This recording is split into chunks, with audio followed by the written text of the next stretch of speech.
Bismillahirrahmanirrahim. Welcome back, friends. Welcome to another video lecture by Kami Bialy ji. Today in this video lecture we are going to talk about the difference between MHC1 and MHC2. ठीक है, तो पिछले video lecture में अगर आप लोगों को याद होगा तो हमने बात किया था MHC मॉलिक्यूल के हवाले से, हमने ओवरव्यू पढ़ा था, हमने स्ट्रक्चर के हवाले से पढ़ा था और इसी तरह हमने सिंथेसिस और प्रोसेसिंग के हवाले से पढ़ा था कि MHC1 किस तरह बनता है और MHC2 किस तरह बनता है।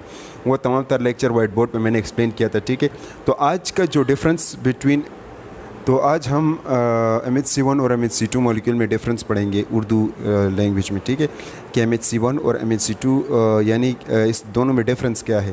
हालांकि इनकी तमाम तर स्ट्रक्चर और डिटेल मैंने एक्सप्लेन किया है वाइट बोर्ड पर, आप उसको देख सकते हैं मेरे चैनल पर, उसके तमाम तर वीडियोस MHC से रिलेटेड पड़े होंगे। ठीक है, तो चलिए जी शुरू करते हैं। तो सबसे पहले इस यानी लेक्चर में हम क्या क्या पढ़ेंगे। इस लेक्चर में हम पढ़ेंगे डायग्रामेटिकली डिफरेंस, यानी दोनों में डायग्रामेटिकली तौर पर MHC किस तरह दिखाई देता है और MHC1 किस तरह होता है और MHC2 किस तरह होता है। इस तरह हम अक्रेंस देखेंगे कि MHC1 कहाँ पर पाया जाता है, MHC2 कहाँ पर पाया जाता है। स्ट्रक्चर के हवाले से हम इसके बारे में पढ़ेंगे, फंक्शंस के हवाले में पढ़ेंगे, एंड कोडेड क्रोमोसोम्स के ऐसे कौन से क्रोमोसोम्स होते हैं जो कि MHC1 और MHC2 के लिए ज़रूरी होती है।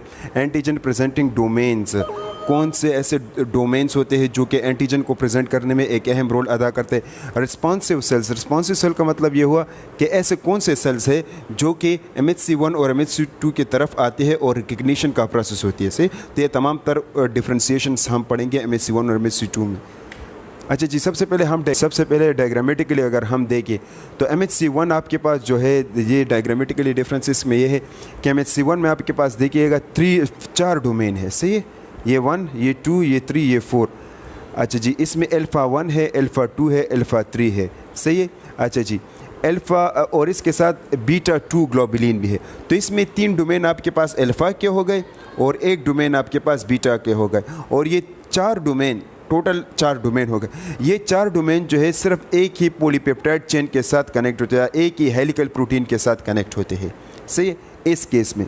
दूसरी बात है, अगर हम उस केस की तरफ देख ले तो उसमें आपके पास एक अल्फ़ा बीटा, ये देखिए आपके पास एक अल्फ़ा होता है, अल्फ़ा 1 अल्फ़ा 2, इसी तरह इसमें बीटा 1 और बीटा 2 होते हैं। ठीक है।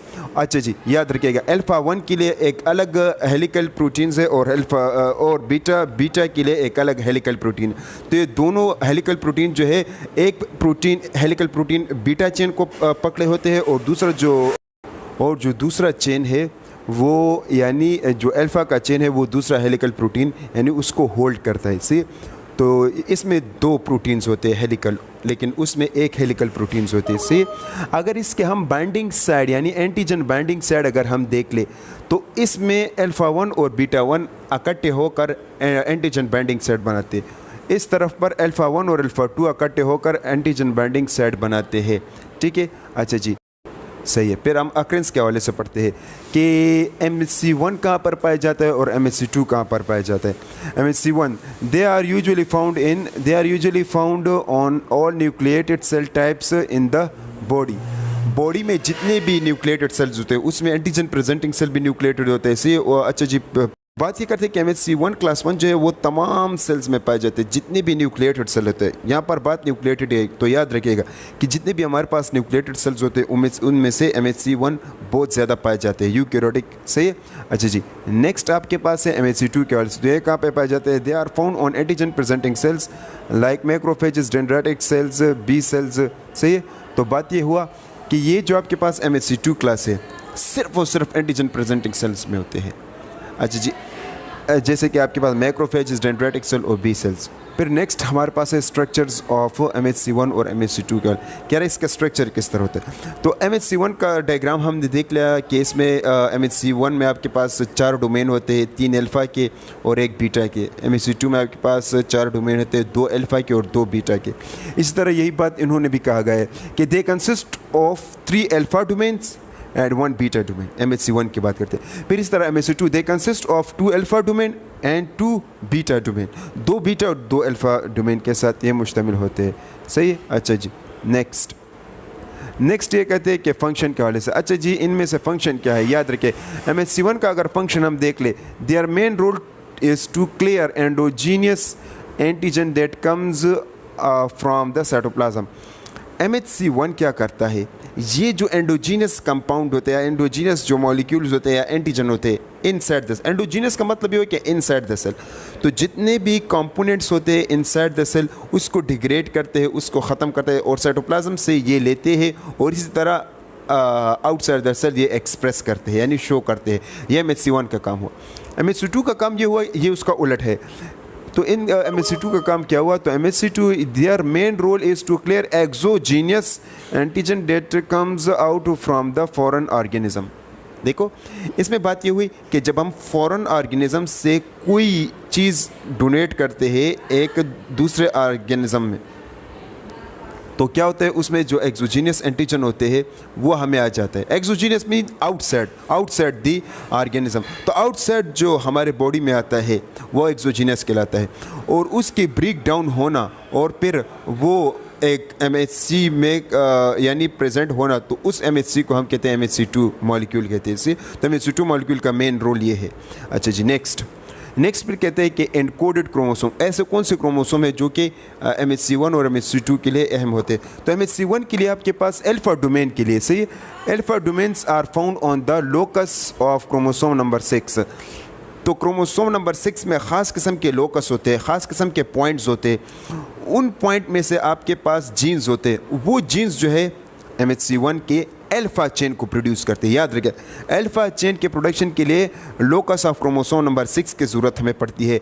यहाँ पर अब दूसरी बात लिखा हुआ है कि on the other hand beta chains are found on the chromosome number 15।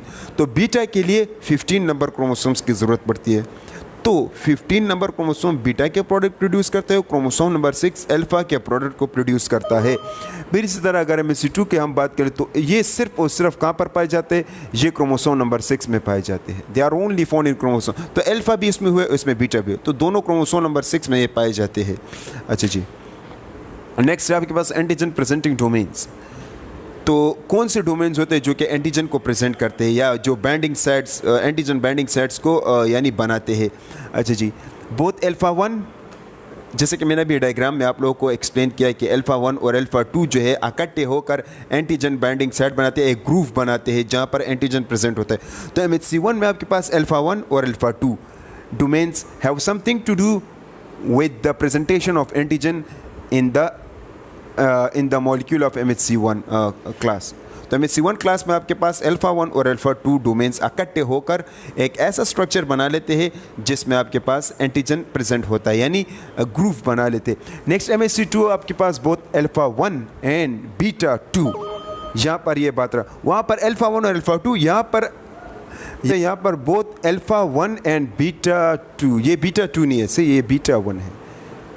हमने डायग्राम में देखा था सही, डायग्राम में कुछ यूँ लिखा था कि अल्फा 1 और बीटा 1। तो अल्फा 1 और बीटा 1 इकट्ठे होकर एंटीजन बाइंडिंग ग्रुप बनाता है MHC2 के केस में। MHC1 के केस में अल्फा 1 और अल्फा 2, MHC2 के केस में अल्फा 1 और बीटा 1 इकट्ठे होकर एंटीजन बाइंडिंग साइट्स बनाते हैं सही, जिसमें आपके पास एंटीजन प्रेजेंट होते हैं सही। ये प्रेजेंटेशन नीचे डिस्क्रिप्शन में इसका लिंक दे दूंगा मैं, तो फिर आपको वहाँ से ये प्रेजेंटेशन मिल जाएंगे। लेकिन ये एक पॉइंट है जो कि गलती से हुआ है, ये आप लोग फिर सेट कर लीजिएगा, ठीक है।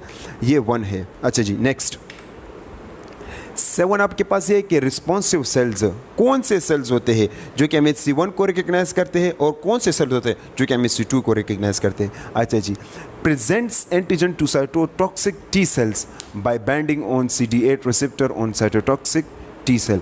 ये MHC1 जो है CD8 सेल्स यानी इसको रिकग्नाइज करता है, MHC1 को CD8 सेल रिकग्नाइज करता है सही। और उस CD8 सेल को हम क्या कहते हैं, साइटोटॉक्सिक टी सेल। तो CD8 सेल में आपके पास साइटोटॉक्सिक वो यानी CD8 रिसेप्टर्स होते हैं। इसके अलावा इसमें आपके पास साइटोटॉक्सिक टी सेल रिसेप्टर्स होते हैं सही, जिसकी वजह से आपके पास MHC1 मॉलिक्यूल रिकग्नाइज हो जाता है। Next MHC2 present antigen to helper T cells by binding on CD4 receptor on the helper T cell. अच्छा, इसमें क्या होता है, इसमें आपके पास जो MHC2 मॉलिक्यूल्स होते हैं वो अपने एंटीजन को CD4 सेल के लिए प्रेजेंट करते हो। CD4 सेल उस MHC2 को क्या करते हैं, रिकग्नाइज करते हैं। ठीक है, तो ये CD4 सेल को रिकग्नाइज करते हैं और CD4 सेल्स आपके पास हेल्पर टी सेल कहलाते हैं। ठीक है, हेल्पर टी सेल जो है उसमें आपके पास हेल्पर टी सेल रिसेप्टर भी होते हैं और CD4 सेल रिसेप्टर भी होते हैं। दोनों रिसेप्टर क्या करते हैं, इन ही MHC2 को रिकग्नाइज करके एंटीजन के खिलाफ एक्शन पर शो करते हैं।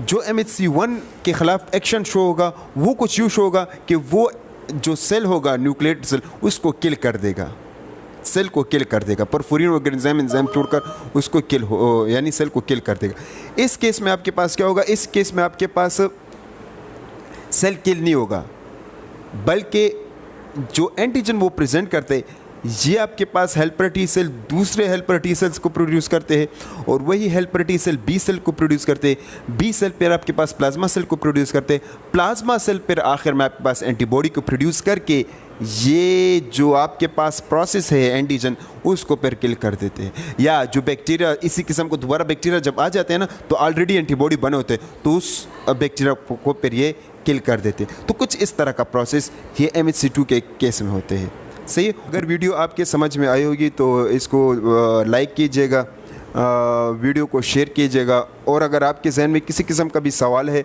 तो आप कमेंट सेक्शन में सवाल कर सकते हैं और इसी तरह हमारे चैनल को सब्सक्राइब कीजिएगा ताकि आपको बेहतर से बेहतर वीडियो की अपडेट्स मिल सकें। सही, तब तक के लिए इतना ही। अपना ख्याल रखिएगा, दुआ में हमें याद रखिएगा। अल्लाह हाफिज़।